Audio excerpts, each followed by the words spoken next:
Yon mga masters, bali may good news ako sa inyo. Bali, 8 videos araw-araw ang i-upload ko sa aking YouTube channel. Bali, 4 sa umaga at 4 sa gabi. Maraming salamat sa solid nyong suporta sa akin mga masters. At sa mga hindi nag-i-skip, maraming salamat sa inyo. Inuulit ko mga masters, 8 videos araw-araw na ang i-upload ko sa aking channel. Maraming salamat sa inyo mga masters. Magandang gabi mga masters, bali ngayon po ay 8 videos po ma-upload ko po sa aking YouTube channel. Tama nga mga masters, 8 videos nga po ma-upload ko. Yon, what's up mga masters? Nandito na naman tayo sa panibagong araw, panibagong kabanata na naman ang pagsasama-samahan natin ngayon guys.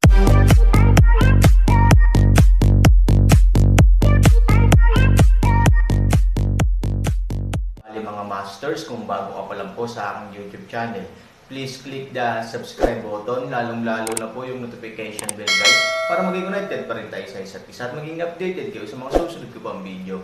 Bali mga masters, bago natin umpisahan ng kwento ay mag-shoutout po muna tayo para sa mga solid nating tagapakinig. Shoutout kay De Guzman JP at shoutout kay Kram Zuzi. Yun na nga mga masters, no? Bali hindi na ito patagalin. In 3, 2, 1, let's go! Mga master, 8 video na ang mapapakinggan nyo everyday, 4 sa umaga at 4 sa gabi. Salamat mga master. Ang Aaron ay madaling napigilan ng kanyang sarili sa tanghali. Bagamat mayroon siyang kakaibang pag-atake, para kay Rauyo, wala lang iyon. Siya ay palaging nasa kanyang sariling mga kamay, ay isang nunal na langgam. Hanggat gusto niya, maaari niyang durugan ang Aaron anumang oras. Dahil dito, si Rauyo ang unang nagmamadali, at kasabay nito, pinatunayan din niya ang kanyang kakayahan sa lahat ng mga disipulo, na nagpapatunay na dapat siyang maging pinakamahusay na alagad ni si Feng. Ngunit lamang ng ilang rounds, kung ang ulan ay pawisan, Aaron mabangis at mapang-akit na pag-atake ipaalam sa kanyang pagod sa pakikitungo sa malaking enerhiya consumption ay hayaan ang kanyang katawan pangunahing bakanteng oras. Sa kabilang banda, ang mukha ni Aaron ay malamig, ngunit ang kanyang mga kilay ay ganap na nakaka-relax at kalmado. Bigla, kung ang ulan lang nakakatawa biglang natagpuan na siya ang aso. Bang! Isang malakas na ingay, kung ang ulan ay ayaw tumingin sa Aaron, ang katawan pagkatapos ay lumutang palayo, mabigat na hit sa lupa. Ang daming tao ay pipi. Tahimik ang eksena at maririnig ang karayom. Oras upang pigilan ang Buddha sa sandaling ito ay tumigil. Iminulat ng lahat ang kanilang mga mata at halos hindi makapaniwala sa kanilang nakita. Kung ang ulan ay nabigo, at ang kabiguan ay medyo trahedya.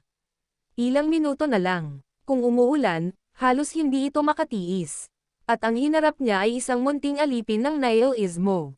Aaron negatibong kamay at tumayo, tahimik na nakatingin sa lahat ng naruroon. Parang kamatayan. Pinapalamig nito ang kanilang gulugad. Napatikip si Huyan ng kanyang mga ngipin, ang kanyang mga mata ay nanlalamig, at ang kanyang mga kamay ay mahigpit na nakakuyom. Ang pagganap ng Aaron ay ganap na hindi inaasahan, ngunit pinalakas din nito ang kanyang determinasyon na patayin si Aaron. Ang ganitong uri ng nakatagong panganib, ay hindi maaaring manatili. Aaron, hindi ka takataka na nagdadalubhasa ka sa paglilikot. May mga natutunan ka na pala. Ngayong araw, hindi kita kayang iwanan. Patayin mo siya. Oo. Sa sandaling bumagsak ang boses, lumilipad kayong Gu City, White Sword, Body Phantom. Aaron kilay isang kulubot, mahigpit na transport energy, ayaw, diretsyong sumugod. Boom! Sa oras na iyon, si Baimang at direktang bumangga si Heiki, at ang napakalaking pagsabog ng enerhiya ay nagpabagsak sa hindi mabilang na mga disipulo sa lugar na si Xiao Tao, isang alipin, ay natangay ng 3 o 4 na metro sa layo. Ang buong kubo na gawa sa pawid, at ang Aaron at Ye Gotcheng sa langit, nang umihip. Ang hangin, umuungal ang mga ulap, at ang isang itim at puting salo-salo ay naging mabangis. Sa lupa, isang grupo ng mga alagad ang bumangon mula sa lupa at nagmamadaling tumakbo ang bahay sa labas ng patio, isa-isang tumangala sa langit sa oras na ito, mabilis ding narating ni Huyan ang patio at huminto upang tumitig. Sa kalagitnaan ng hangin, Aaron at Ye Gotcheng ay darating at umalis. Mabangis na uminom si Ye Gotcheng. Aaron, maswerte ka sa huling pagkakataon. Hindi mo kinuha ang buhay ng iyong aso sa 3 galaw. Ngayon, walang makakapagprotekta sa iyo. Sa harap ng Aaron, si Ye Gucheng ay puno ng tiwala sa sarili. Hindi niya kailanman pinapansin ang Aaron, kahit na ngayon lang niya matalo si Ruoyo. Pero ano, ang 5 Ruoyo ay hindi nila sariling kalaban. Walang magawang umiling si Aaron. Malamig na sumangot si Ye Gucheng, paano? Natatakot ka ba? Tumawa si Han Sunny, natatakot. Natatakot talaga ako. Natatakot ako na magdududa ka sa buhay mula ngayon. Panipi. Aaron Evil Smile, ang buong figure ng tao, isang acceleration, sa isang bilang ng mga natitirang anino, tuwid na pag-atake Ye Gucheng. At kayo Gucheng, swerte din condensate potential, walang retreat upang matugunan up. Muling tumama sa lupa ang 2 panig, isang itim at isang puti, 2 ilaw na parang mga dekoryenteng dragon, na magkakaugnay sa isa't isa, nag-aaway sa isa't isa, ang ninggad sa pagitan ng banggaan, hayaan ang hangin na umuungal na ulap sa buong 4 na taluktok. Sa Nile Istmo, ang mga alagad ng bawat taluktok ay umalis na sa bahay, huminto sa looban at tumingin sa malayo. Si Lin Mengzi ay hindi umalis sa pangunahing bulwagan. Bilang isang ina, siya ang gumagawa ng tirahan sa bahay para kay Qin Shuang. Sa oras na ito, siya at si Qin Shuang ay mabilis na naglakad patungo sa courtyard dahil sa vibration sa itaas ng 4 na tuktok. Hindi ko alam kung bakit, si Qin Shuang ay nasa ulirat ngayong gabi, lalo na nang makita niya ang sitwasyon ng langit ng Sefeng, mas nalungkot siya. Ano ang problema ni Sefeng? Bahagyang kumunat ang noo ni Lin Mengzi, parang may nangyari kay Sefeng. Pwede bang Aaron, mag-iwan ng 4 na taluktok ngunit isang araw, ang Qin Frost ay palaging kakaiba sa puso, sa oras na ito makita ang 4 na taluktok ay may iba, hindi ko maiwasang isipin ang Aaron. Mapait na ngumiti si Lin Mengzi at tumingin kay Qin Shuang ng kakaiba, paano, kailan nagsisimula ka bang magsalita tungkol sa Aaron? Bahagyang namula ang mukha ni Qin Shuang, nasaan na? Ngumiti si Lin Mengzi, ikaw ang aking anak, hindi ba kita kilala? Ngunit kailangan mong maunawaan na ikaw ang kinabukasan ng Nile Istmo, at siya ay isang alipin lamang ng Nile Istmo. Panipi, nang marinig ito, si Qin Shuang ay labis na nadismaya. Sumimangot si Lin Mengzi sa pagkakataong ito, gayunpaman, hindi mo kailangang mag-alala ng sobra. Ang 2 enerhiyang ito sa kalangitan ay napakalakas. Aaron, halimbawa, ay hindi makakarating sa puntong ito. Bahagyang ibinaba ni Qin Shuang ang kanyang puso, hindi Aaron, ngunit paano ito mangyayari ng biglaan sa 4 na taluktok? Tanong ni Qin Shuang, noong huling beses na naligo ako, hindi ko ba pinabayaan ito? May pumuslit daw sa Sefeng ngayong gabi at nahuli si Xiao Tao. Sa tingin ko ay baka ito na ang huling pagkakataon na muling kumilos ang tagapitas ng bulaklak. Gayunpaman, may dinala na ang martial uncle mo para pumunta doon ng personal. Lin Mengzi Road. Tumango si Qin Shuang, pwede ba akong pumunta at tingnan? Gusto itong makita ni Qin Shuang dahil nakasilip siya sa huling pagkakataon. Gusto niyang makita kung sino ang matapang na lalaki na iyon. Kumunat ang noo ni Lin Mengzi. Gusto niyang tumanggi. Pagkatapos ng lahat, kararating lang ni Qin Shuang sa pangunahing bulwagan, ngunit nakita niya na ang lahat ng mga disipulo ng bawat tuktok ay makikita ang 4 na taluktok. Bilang pinuno ng 4 na taluktok, kailangan din niyang bumalik. Hindi masamang bagay na samahan si Qin Shuang. Tumango si Lin Mengzi, kasama si Qin Shuang, 2 tao patungo sa 4 na tuktok. Habang nasa daan, habang papalapit si Qin Shuang sa 4 na taluktok, mas naramdaman niyang ang kanyang paghinga ay apurahan at baradong, at pakiramdam niya ay may hindi kilalang tanda sa kanyang puso. Sa oras na ito, ang 4 na pick, ang labanan ay pumasok sa isang puting mainit, Ye Gucheng ay mas at mas matapang, at Aaron ay dintit para sa tat. Dumating ka at pupunta ako sa magkabilang panig, at mahirap sabihin. Sa lupa, ang kilay ni Wu Yan ay kasing liit ng kutsilyo. Bagamat hindi sapat ang kasanayan sa tiyanin ng Aaron at hindi sapat ang antas, umaasa siya sa mga kakaibang galaw at kakaibang paraan ng pagpapatakbo ng enerhiya, na nagpapagulo kay Ye Gucheng. Kung isa sa alang-alang natin ang isang bagay at mawawala ang isa pa, si Ye Gucheng, isang talentadong binata, ay malamang na mas mababa sa Aaron. Kung ito ay kay Wu Yan, siya ay magiging napakasaya. Ngunit kung ito ay hindi sa kanya o sa kanyang sariling relasyon, kailangan niyang magugat. Nang makita ang hindi mabilang na mga disipulo na papunta kay Sefeng, Sumimangot si Huyan, ano ang ginagawa mo? Ginagamit ng Aaron ang mga diskarte ng masamang sekta. Siya ay malinaw na isang especially iyan ng mga tao sa masamang kulto. Patayin siya para sa akin. Panipi, oo. Ang mga disipulo ay nagutos, at pagkatapos ay bumuo ng isang pormasayon upang salakayin ang Aaron gamit ang lahat ng uri ng mga aklat ng Dharma. Ay pawis na pawis, at hindi niya inaasahan na sa pakikibaka sa pagitan nila, ang mga pag-atake ay ipinagmamalaki niya ng paulit-ulit na hindi nagkaroon ng anumang epekto bagamat siya ay naging handa, hindi pa rin niya makayanan ang madalas at marahas na pag-atake ni Aaron.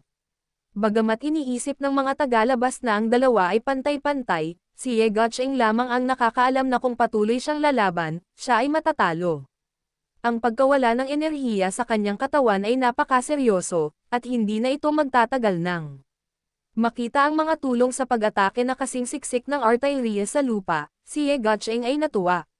Nang isang hakbang pa lang, ni Aaron labanan, kayo Gucheng samantalahin ang puwang na ito, magtipon ng isang malaking bilang ng mga enerhiya sa kamay, sa pamamagitan ng Aaron labanan ang iba pang mga pag-atake puwang, biglang inilunsad ang isang sneak atake.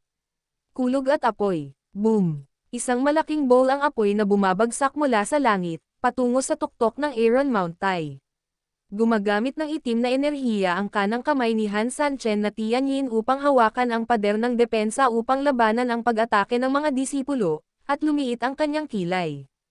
Umuungol. Isang silver dragon ang biglang lumipad mula sa kaliwang kamay ni Aaron at dumiretso sa kulog. May katulong ka ba? Isang malamig na ngiti ang ibinigay ni Aaron.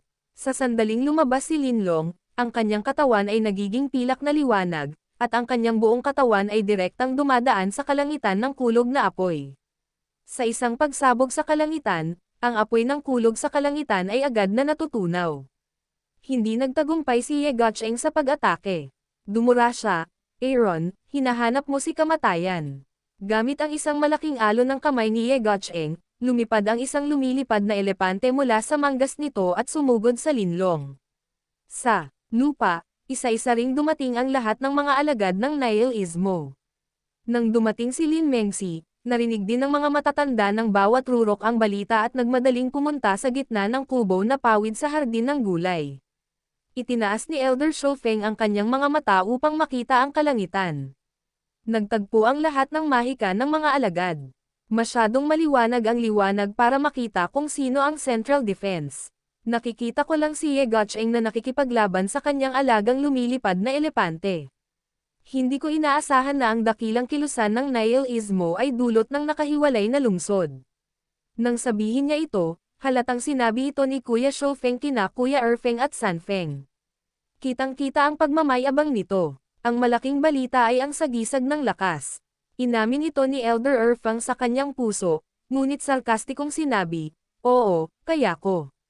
Kahit isang maliit na taga-kolekta ng bulaklak ay kailangang magtrabaho ng husto. Ang apprentice ni Brother Shofeng ay talagang may kakayahan. Ang matanda ng Shofeng ay namumula sa mukha at namumula sa mga tainga, mas mabuti iyan kaysa sa iyo. Si Erfeng ay walang kahit sinong mahuhuli. Hindi gustong makita ni Lin Mengsi ang kanilang nakakainip na pag-aaway. Tumingin siya kay Huyan at sinabi sa mahinang boses, Elder Marshall Brother, ibang tao ba sa itaas ang magnanakaw? Tumanggaw si Huyan, eksaktong. Tumanggaw si Lin Mengsi, hindi ko akalain na napakabangis ng mamumulot ng bulaklak na kaya niyang lumaban ng napakabangis. Hindi nakakagulat na 2 beses niyang inistorbo si Sefeng, ngunit mahirap siyang mahuli. Nakangiting tumingin si Huyan kay Lin Mengsi at sinabing, ang magnanakaw na ito ay nagsasagawa ng masasamang pamamaraan. Ang kanyang mga galaw ay mapanlinlang at masama, ngunit bawat isa sa kanila ay may ilang mga kasanayan sa Nihilismo. Hindi ko pa sila nakita noon. Ngunit hindi iyon ang dahilan kung bakit hindi ko siya mahuli. Sumimangot si Lin Mengsi, gusto kong marinig ang mga detalye ng Kuya Marshall. Ang tinatawag na Day Guard at Night Guard ay mahirap bantayan. Ang magnanakaw na ito ay kabilang sa iyong 4 na taluktok, kaya mahirap hanapin siya. Ang ibig sabihin ni Kuya Marshall Brother ay galing sa Sefeng ang mamumulot ng bulaklak. Ngumiti si Huyan at tumingin kay Qin Shuang, Shuanger, napakapamilyar niya. Ang taong ito ay Aaron. Sa oras na ito, Tumingin ang mga tao, sa ilalim ng malakas na liwanag ng mahika ng mga disipulo, ang matatag at malamig na mukha ni Aaron ay biglang nakakita ng malinaw. Yun na nga mga masters, no? Bali panibagong kabanata na naman yung natapos natin ngayong gabi. Muli, maraming salamat po